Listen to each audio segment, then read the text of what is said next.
As everybody knows, dairy industry has struggled over probably the last 20 years. There hasn't been a lot of money to be made milking cows. So about 3 years ago, I was approached by an attorney friend. Well, actually before that, a friend of mine that's an attorney in Elwood City said, "Hey Mike, I think there's a big catch going to be on this hemp."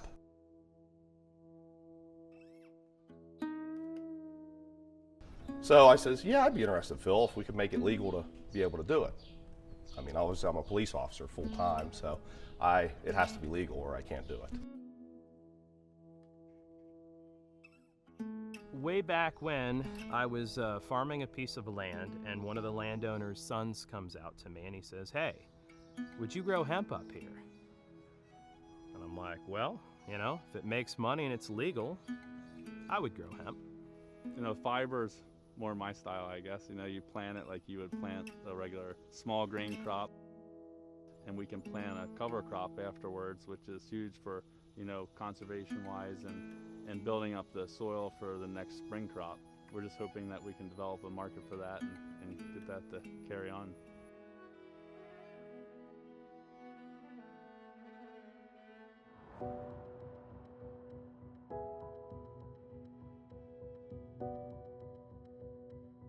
Our farms in Pennsylvania are first generation and 10th generation. They're Amish, they're English, they're dairy, they're crops, they're hemp, they're markets.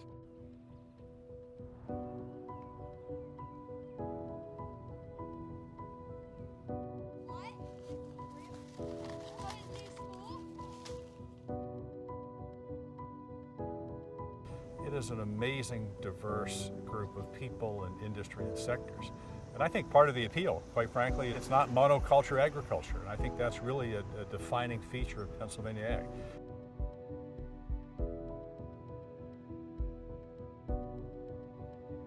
The hemp industry is creating a whole new energy in agriculture.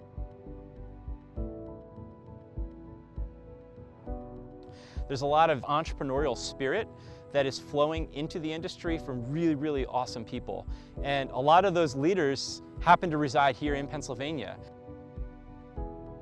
I always said I probably should have been born into a farm family, but was not. So I was lucky enough to join forces with the Hicks brothers. Jamie's fourth generation farmer, farms over 5,000 acres.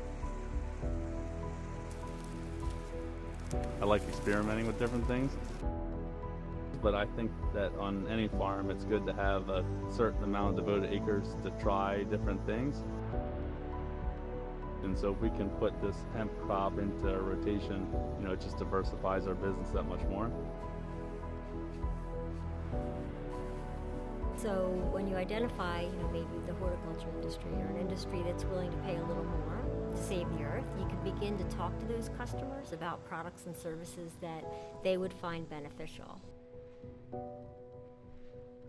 We do have a huge equestrian footprint here, and looking at how hemp may be able to support that industry, whether it's fiber bedding, which is quite exciting. I think today it's expensive, and we're doing studies in terms of how much longer that product will outlast, say, another type of bedding. So it's kind of exciting to be bringing to our community opportunities where these other industries that surround us benefit from the work.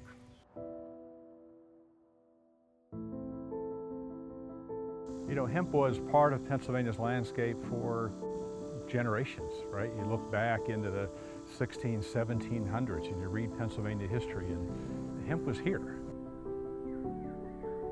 If you think about it, every ship that sailed the seas took between 60 and 100 tons of hemp fiber for all the big thick anchor cables, all the rope rigging, the canvas sails.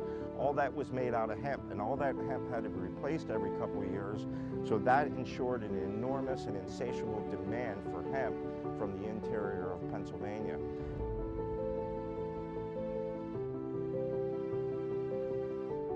Hemp can be used in so many different things. It can replace so many different things, and hemp's renewable. I can grow hemp 8 tons of the acre in one season, where it takes a tree 20 years to get to that point. most farmers enjoy farming, but they need to make money. I mean, in the end, would anybody go to work if you didn't make a buck?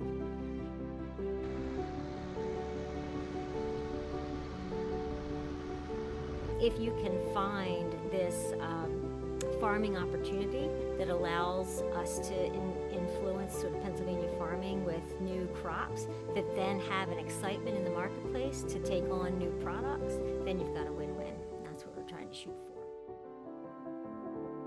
We're an interesting sort of nexus of high-quality farmland with agricultural knowledge, manufacturing knowledge,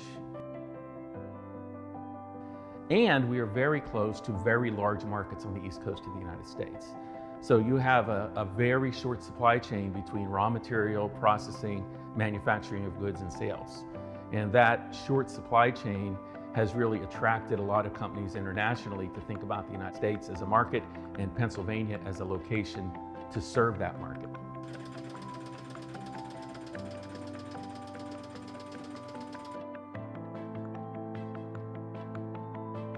So the students are attracted to hemp research because they think that they're working on something that will then help mankind long term. So it's been exciting just to see where can we use hemp to our benefit, and in creating these hemp reinforced bioplastics, we can make stronger plastics than if you were just to use PLA or any other plastic option.